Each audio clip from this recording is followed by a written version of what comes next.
Hello बच्चों, चलिए प्रश्न को पढ़ते हैं। इसमें दिया गया है कि घन कोण से क्या तात्पर्य है। तो चलिए बच्चों, सबसे पहले इस प्रश्न की मूल अवधारणा देख लेते हैं। तो बच्चों, कोई भी चाप जो है बच्चों, द्वि दो विमा में इस प्रकार कोई चाप है और इस चाप की लंबाई अगर एल है बच्चों, तो ये किसी भी बिंदु, ये ओ बिंदु मान लेते हैं, इस पर जो ये कोण अंतरित करता है, तो बच्चों इसके चाप के दोनों जो अंत बिंदु है ए और बी, इसको इस ओ बिंदु से मिला लेते हैं हम।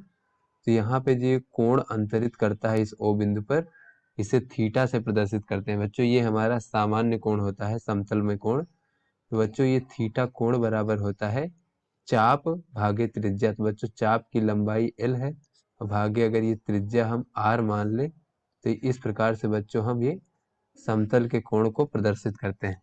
किंतु बच्चों जो हमारा घन कोण होता है वो अलग होता है।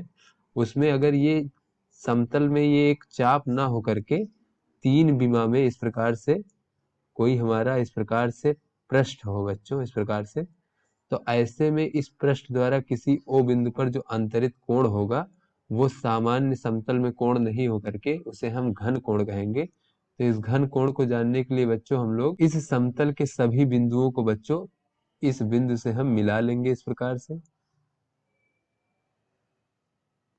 तो ऐसे में बच्चों ये जो पृष्ठ था हमारा, ये हमारा जो पृष्ठ था, इसके द्वारा इस बिंदु पर जो अंतरित कोण होगा इस प्रकार से, ये जो अंतरित कोण है बच्चों, इसे हम लोग घन कोण कहते हैं।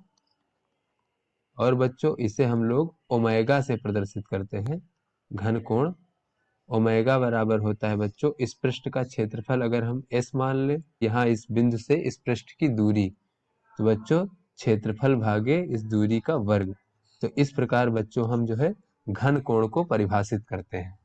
तो किंतु बच्चों जो ये हमारा घन कोण होता है बच्चों, ये हमारा जैसे ओ बिंदु हो गया, और अब यदि ये हमारा जो क्षेत्र है उसका क्षेत्रफल सदिश जो है, वो क्षेत्रफल सदिश इस क्षेत्र के अभिलंबवत इस प्रकार से होगा, और ये क्षेत्रफल सदिश जो है इस, ये अगर P बिंदु मान ले बच्चों, तो ये OP रेखा के सीध में ना होके इससे कुछ कोण बना रहा है अल्फा इस प्रकार से बच्चों।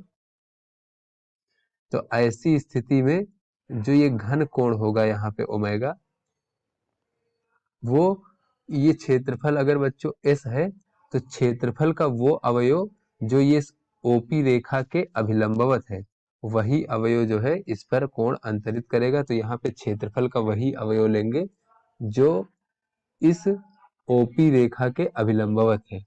तो ऐसे में बच्चों ये जो हमारा है, केवल हम ये वाला अवयव लेंगे जो OP रेखा के अभिलंबवत है।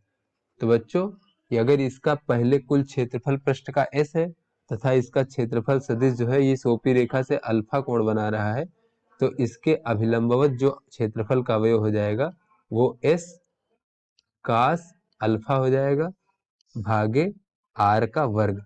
तो इस प्रकार से बच्चों हम जो है घन कोण को परिभाषित करते हैं। तो आशा करते हैं बच्चों ये आपको समझ में आ गया होगा। धन्यवाद।